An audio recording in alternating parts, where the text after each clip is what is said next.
Trading की दुनिया में जब कोई नया आता है तो अक्सर कंफ्यूजन होता है।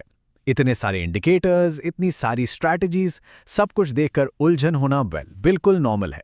लेकिन सोचिए क्या हो अगर एक बिल्कुल साफ, डिसिप्लिन तरीका हो जो इस सारे शोर को कम कर दे। तो चलिए आज एक ऐसे ही तरीके पर गौर करते हैं। तो सवाल यही उठता है, क्या एक ऐसी स्ट्रैटेजी की तलाश है जो गैसवर्क को खत्म कर दे, जो बिल्कुल क्लियर कट नियम दे जिनका बस पालन करना हो? एक ऐसा सिस्टम जो ये बताए कि कब एक्शन लेना है और शायद उससे भी जरूरी कब मार्केट से दूर रहना है। हम इसे कहते हैं द हंटर मेथड। अब हंटर ही क्यों? क्योंकि एक अच्छा ट्रेडर बिल्कुल एक शिकारी की तरह होता है, बहुत पेशेंट, डिसिप्लिन्ड और सही मौके का इंतजार करने में माहिर। वो हर छोटी मोटी हलचल के पीछे नहीं भागता, बल्कि सही मौके के लिए अपने शिकार के लिए इंतजार करता है। तो चलिए अब इस स्ट्रैटेजी को जरा गहराई से समझते हैं। हम इसे एक शिकार की तरह देखेंगे जिसके बिल्कुल क्लियर स्टेप्स हैं। सीखते हैं कि मार्केट के इस जंगल में कैसे नेविगेट करें और कामयाबी के लिए सही सेटअप को कैसे पहचानें। किसी भी कामयाब शिकार की शुरुआत होती है सही इलाके को समझने से, है ना? बिल्कुल वैसे ही ट्रेडिंग में कोई ट्रेड ढूंढने से पहले हमें यह पक्का करना होता है कि मार्केट की कंडीशन सही है। इसी को हम कहते हैं द कॉन्टेक्स्ट, यानी सही माहौल की पहचान करना। पहली शर्त, प्राइस को काफी देर तक 50 EMA लाइन के नीचे ट्रेड करना चाहिए। ये एक तरह से पोटेंशियल एनर्जी बनाता है। सोचिए, जब किसी स्प्रिंग को काफी देर तक दबाकर रखा जाता है तो क्या होता है? उसमें जोर से ऊपर उछलने की एनर्जी जमा हो जाती है। बिल्कुल यही लॉजिक यहां भी है। इसके बाद आता है हमारा पहला सिग्नल, एक मजबूत ब्रेकआउट कैंडल। लेकिन यहां एक बहुत जरूरी बात है, कैंडल को 50 EMA लाइन के ऊपर सिर्फ छूकर वापस नहीं आना है, बल्कि उसके ऊपर क्लोज होना है। सिर्फ एक लंबी सी विक काफी नहीं है। ये मजबूत क्लोजिंग ही हमें बताती है कि हां, अब बायर्स कंट्रोल में आ रहे हैं। तो शिकार नजर आ गया है। लेकिन एक अच्छा शिकारी वो फौरन छलांग नहीं लगाता, वो धैर्य रखता है और बिल्कुल सही पल का इंतजार करता है। यही डिसिप्लिन एक एंट्री को कामयाब या नाकामयाब बनाता है। और यहीं पर आता है धैर्य का नियम। ब्रेकआउट के फौरन बाद एंट्री नहीं करनी है, नहीं। इसके बजाय कम से कम 2 लगातार रेड कैंडल्स के पुल बैक का इंतजार करना है। ये जरूरी क्यों है? क्योंकि ये इस बात का कंफर्मेशन है कि ब्रेकआउट नकली नहीं था और मार्केट ऊपर जाने से पहले बस एक सांस ले रहा है। और अब आता है एंट्री का वो पल, हमारा ट्रिगर।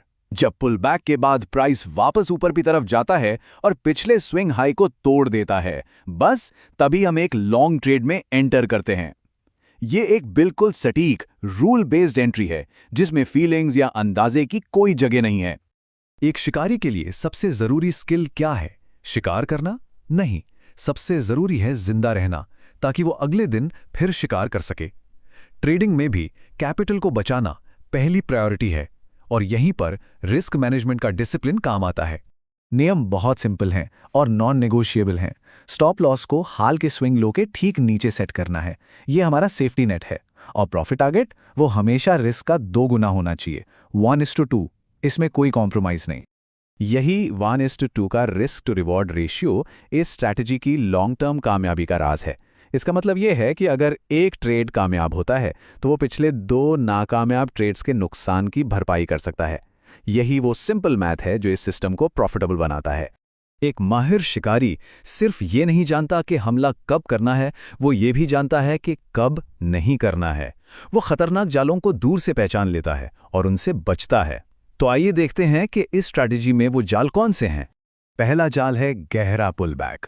अगर पुल बैक के दौरान प्राइस वापस 50 EMA लाइन के नीचे चला जाता है तो सेटअप इनवैलिड हो जाता है, गेम ओवर। इस हालत में ट्रेड बिल्कुल नहीं करना है। इसका मतलब है कि अपवर्ड मोमेंटम फेल हो गया है। दूसरा जाल, बहुत बड़ी ब्रेकआउट कैंडल।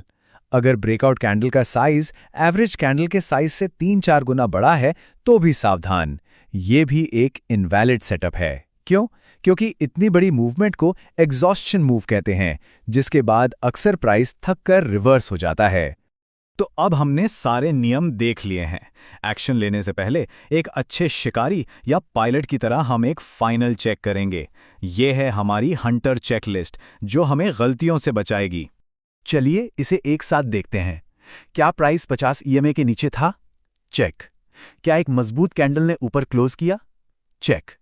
क्या वो कैंडल जरूरत से ज्यादा बड़ी तो नहीं थी? नहीं। चेक। क्या कम से कम 2 रेड कैंडल्स का पुलबैक आया? चेक। क्या पुलबैक ईएमए लाइन के नीचे गया? नहीं। चेक। और आखिर में क्या प्राइस ने पिछले स्विंग हाई को तोड़ा? चेक। अगर इन सब का जवाब हाँ है, तभी हमारे पास एक वैलिड ट्रेड है।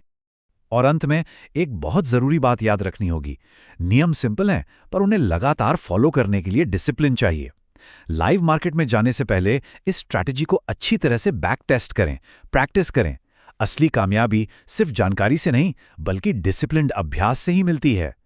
और मैं इस एक सवाल के साथ आज की बात खत्म करना चाहता हूं।